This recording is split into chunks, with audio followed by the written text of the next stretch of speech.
Cyclone में जब हम बात करते हैं तो सबसे पहला हमने डिस्कस किया कि आखिर में साइक्लोन है क्या। आखिर में चक्रवात किसे कहते हैं ये आपने देखा है। जब आपने चक्रवात की बात देखी है तो चक्रवात के साथ साथ आपने इसके टू टाइप्स देखे हैं। एक ट्रॉपिकल साइक्लोन, एक सबसे पहला आपने देखा कि टेम्परेट साइक्लोन। यस या नो, आप लोग बोलते चलना है। एक हम कहते हैं शीतोष्ण चक्रवात, और दूसरा यदि हम बात करें एक टेम्परेट साइक्लोन, और दूसरा हम बात करते हैं tropical cyclone. Then second is tropical cyclone. Temperate cyclone की जो उत्पत्ति होती है, जो शीतोष्ण चक्रवात की उत्पत्ति कैसे होती है, ये भी हमने डिस्कस कर लिया आप सबके साथ कि शीतोष्ण चक्रवात की उत्पत्ति के संदर्भ में हमने बहुत सारी बातें हमने डिस्कस की, जिसमें से हमने देखा कि आखिर में कैसे चक्रवातों या शीतोष्ण चक्रवात का निर्माण हो रहा है। यस या नो, कल की क्लास नहीं चल रही, चल जाएगी, ठीक है, आज चल जाएगी।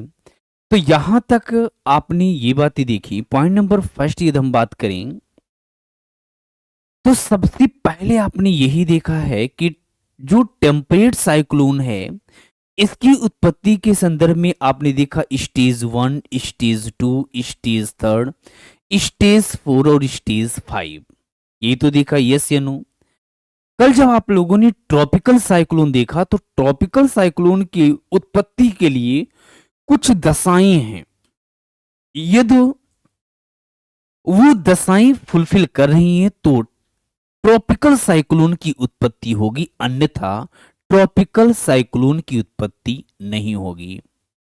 प्रश्न ये है सर, ट्रॉपिकल साइक्लोन के लिए अनुकूलन दशाएं कौन कौन सी हैं? तो आप लोग बताओगे सी लेवल का तापमान कितना होना चाहिए। सब लोग जवाब देते चलना है। सी लेवल का जो टेम्परेचर है कितना होना चाहिए, पॉइंट नंबर फर्स्ट। दूसरा, कोरिलिस फोर्स का होना जरूरी है या नहीं, बताते चलना है सबको। क्या कोरिलिस फोर्स का होना जरूरी है नहीं? 27 डिग्री सेंटीग्रेड या इससे अधिक होना चाहिए, बिल्कुल सही है। कोरिलिस फोर्स का होना आवश्यक है या नहीं है? न्यूनतम वायु कर्तन होना चाहिए या नहीं? इसका मतलब ये दशाएं हैं। तो ऐसी दशाओं में ट्रॉपिकल साइक्लोन की उत्पत्ति होती है, जिसमें स्टेज नंबर फर्स्ट में हमने बताया था कि यदि समुद्र सतह का तापमान हम मान लेते हैं सपोज इट ये समुद्र सतह है और इसका तापमान 30 डिग्री सेंटीग्रेड है, तो वायु जो जल है ये वाष्प के रूप में, मींस वायु कैसी होगी, उष्ण एवं आर्द्र वायु के रूप में इस प्रकार ये आरोहित होगी। तो जब ये उष्ण एवं आर्द्र वायु का आरोहण होगा तो समुद्र की सतह पर लो प्रेशर कायम होगा या हाई प्रेशर?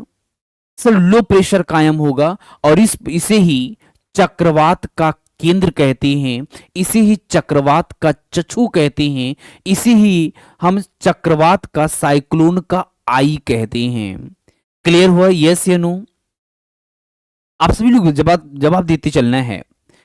हमने कहा यदि समुद्र सतह का तापमान समुद्र तल का तापमान 27 डिग्री सेंटीग्रेड या इससे अधिक हो तो ये जो जल है ये वाष्प के रूप में, मींस उष्ण एवं आर्द्र वायु का जब आरोहण होगा तो समुद्र की सतह पर लो प्रेशर कायम होगा या नहीं?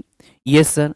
अब जब लो प्रेशर कायम होगा तो इस लो प्रेशर को भरने के लिए उच्च दाब से high pressure to low pressure की ओर केंद्रीय, उच्च दाब से निम्न दाब की ओर पौने क्या होंगी, अभिसरित होंगी, कन्वर्स करेंगी, और इस प्रकार आई का विकास होता है।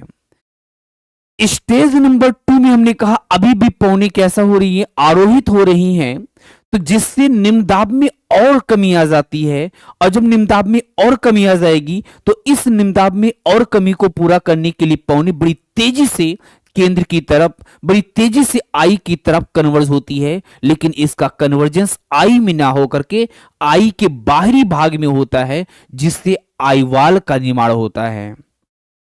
अब जब ये कन्वर्स की तो इसी के सहारे ये क्या होती है, पौने आरोहित होकर के और कपासी वर्षक मेघ का निर्माण करती है, जिसे हम या जिसके द्वारा गर्जन एवं चमक के साथ घनघोर वर्षा होती है।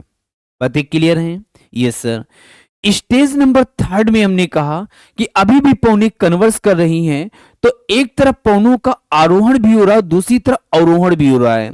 और ऐसी कंडीशन में, ऐसी सिचुएशन में निम्न ऊंचाई के कपासी वर्षक मेघ का निर्माण होता है, जिसे हम स्पाइरल बैंड कहते हैं।